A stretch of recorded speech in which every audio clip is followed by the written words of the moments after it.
Halo para pendengar, ketemu lagi dengan kanal YouTube Cerpen Horor Seram. Cerpen kali ini mengisahkan tentang seorang penjual bakso yang menggunakan pesugihan agar jualannya laris manis. Ya udah nggak usah nunggu lama lagi, yuk kita simak ceritanya. Oh iya, cerita ini hanya fiksi ya. Semoga tidak ada yang melakukan hal seperti ini, atau malah ada yang mengalami hal serupa dengan cerita ini. Di sisi gelap kota, seorang pedagang bakso bernama Mang Boni mencoba mencari nafkah. Kehidupan telah keras padanya. Penjualannya sering mengecewakan, sehingga Mang Boni mencari jalan pintas. Ia bertemu dengan seorang dukun yang menawarkan pesugihan yang akan membuat penjualannya membeludak. Dengan ketakutan dan keputusasaan, Mang Boni menerima tawaran dukun itu. Setelah melalui ritual pesugihan, jumlah pelanggan yang datang ke warung bakso Mang Boni meningkat pesat. Orang-orang menjadi tergila-gila dengan bakso tersebut, dengan dampak menakutkan. Ternyata, pesugihan tersebut menggunakan kekuatan jahat yang mencampuri bakso Mang Boni dengan daging misterius. Para pelanggan yang mengonsumsi bakso tersebut menjadi ganas dan kehilangan akal sehat mereka. Warga kota segera menyadari bahwa Mang Boni adalah sumber kekacauan yang menakutkan ini. Ketika Mang Boni menerima kenyataan tentang pesugihan yang ia gunakan, ia dibebani rasa bersalah dan ketakutan akan reaksi warga. Dalam upaya terakhir untuk memperbaiki kesalahan yang dibuat, Mang Boni merusak artefak pesugihan yang telah diberikan kepadanya oleh dukun tersebut. Artefak itu meledak, memancarkan cahaya merah yang mendalam. Para pelanggan yang terkena dampak bakso Mang Boni kembali normal. Kota itu lega. Namun Mang Boni menyadari bahwa tindakannya telah mengekspos dirinya terhadap amarah kekuatan jahat. Malam itu, bayangan gelap terlihat mengendap-endap di sekitar rumah Mang Boni. Keesokan harinya, ia ditemukan tak bernyawa, dengan artefak yang hancur berantakan di sekelilingnya. Kota itu bergetar sekaligus sedih atas kisah pedagang bakso yang tragis ini. Menemukan reda setelah penolakan Mang Boni terhadap pesugihan. Sebelum menggunakan pesugihan, Mang Boni telah berjuang selama bertahun-tahun untuk mencukupi kebutuhan keluarganya melalui penjualan bakso.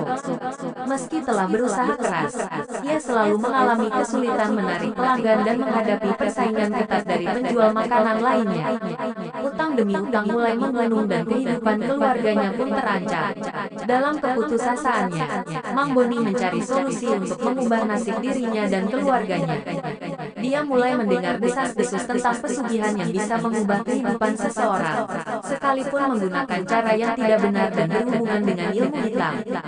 Karena keputusasaan dan tekanan untuk menyelamatkan keluarganya dari kemiskinan, Mang Boni memutuskan untuk menghubungi dukun yang dikenal memiliki kekuatan pesugihan. Ia merasa tak ada jalan lain untuk menghindari kehancuran finansial dan kehilangan segalanya. Walaupun di dalam hati Mang Boni tahu bahwa menggunakan pesugihan akan membawa konsekuensi buruk, ia menekan rasa takut dan kekhawatiran demi masa depan keluarganya. Keadaan yang sulit dan mental kesulitan inilah yang mendorong Mang Boni untuk menggunakan pesugihan sebagai upaya terakhir untuk mencapai kekayaan dan kesuksesan dalam bisnis baksonya. Setelah Mang Boni menggunakan pesugihan, perubahan dramatis terjadi pada bisnis baksonya. Penjualannya membeludak, dan pelanggannya datang dari berbagai penjuru kota. Warung bakso Mang Boni kini menjadi pusat perhatian, selalu ramai dan penuh dengan pelanggan yang tak pernah merasa cukup dengan bakso lezat yang dibuatnya.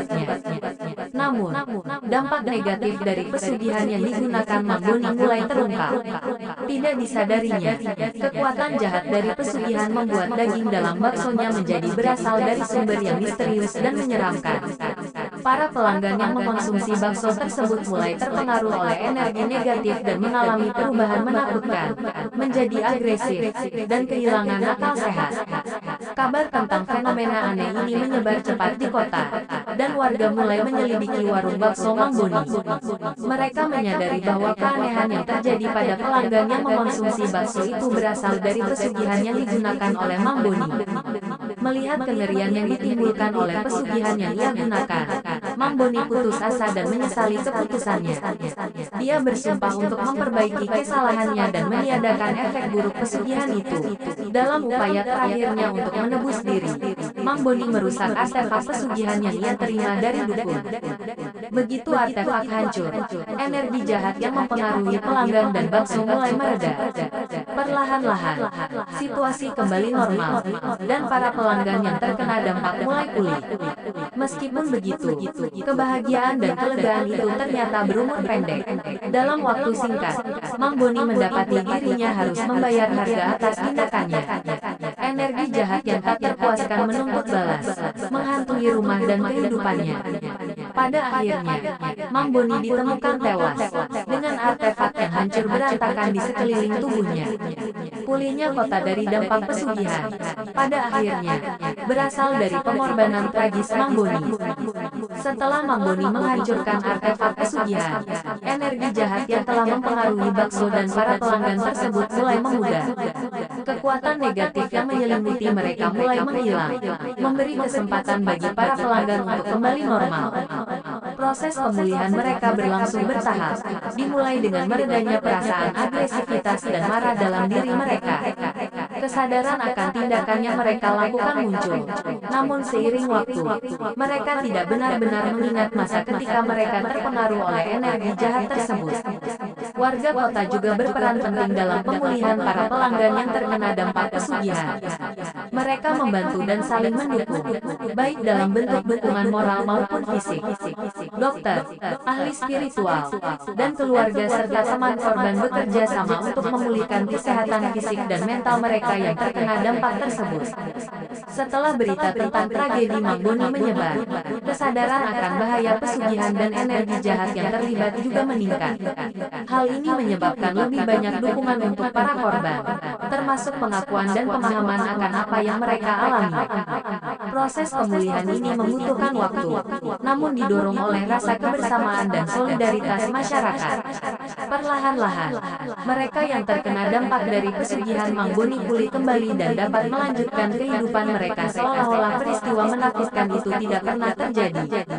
Tragisnya, pemulihan ini dibarengi dengan kemuraman, karena warga kota juga sesekali mengenang kejadian tersebut dan pengorbanan Mang Boni yang telah memberikan kesempatan bagi mereka untuk pulih. Tetapi semangat mereka untuk bangkit dan melanjutkan kehidupan menjadi pengingat bagi setiap orang tentang pentingnya mendukung dan melindungi satu sama lain dari kejahatan yang mengintai. Setelah kejadian tragis yang melibatkan Mang Boni, warga kota menjadi lebih waspada dan menyadari bahaya dan dampak buruk dari menggunakan pesugihan atau ilmu hitam. Berbagai upaya pencegahan dilakukan oleh masyarakat dan pemerintah setempat untuk memastikan kejadian serupa tidak terulang. Edukasi. Melalui kampanye dan program edukasi, warga kota diajarkan tentang bahaya pesugihan dan energi negatif yang datang bersamanya. Sekolah dan organisasi kepemudaan melakukan diskusi dan penyuluhan mengenai masalah ini agar pengetahuan menyebar, dan untuk mengajarkan nilai-nilai moral dan etika. Kerjasama dengan pemuka agama bekerja sama dengan pemerintah dan masyarakat untuk menyampaikan pesan tentang moral, etika, dan bahaya pesugihan kepada umatnya. Mereka mengedepankan kejujuran, kerja keras, dan integritas sebagai cara untuk meraih kesuksesan dan kebahagiaan. Peningkatan pengawasan, pihak berwenang, dengan dukungan masyarakat, meningkatkan pengawasan dan penegakan hukum terhadap praktik ilegal yang melibatkan pesugihan dan ilmu hitam. Dukun dan pelaku yang terlibat dalam praktik ini akan diadili sesuai dengan hukum yang berlaku. Dukungan ekonomi, pemerintah bekerja untuk meningkatkan kesejahteraan ekonomi warganya dengan menciptakan lapangan pekerjaan, memberikan pelatihan keterampilan, dan akses pinjaman modal bagi pengusaha kecil. Ini membantu mengurangi tekanan ekonomi dan keinginan untuk mencari jalan pintas melalui pesugihan dan ilmu hitam. Program pemberdayaan masyarakat, inisiatif kewirausahaan lokal dan program pemberdayaan ekonomi mendorong masyarakat untuk bekerja sama, saling mendukung, dan meningkatkan kapasitas mereka untuk menciptakan penghidupan yang lebih baik, dengan cara yang berkelanjutan dan etis. Budaya saling menjaga. Masyarakat berkomitmen untuk saling menjaga, berbagi informasi, dan melaporkan situasi yang mencurigakan kepada pihak berwenang. Peningkatan kesadaran dan rasa kebersamaan membantu mengurangi praktik-praktik yang merugikan dan berbahaya. Melalui upaya pencegahan ini, kejadian serupa yang melibatkan pesugihan dan ilmu hitam dapat dicegah. Masyarakat kota sadar akan pentingnya menjaga nilai-nilai moral dan saling menjaga, agar tidak ada tragedi lain seperti yang menimpa Mang Boni.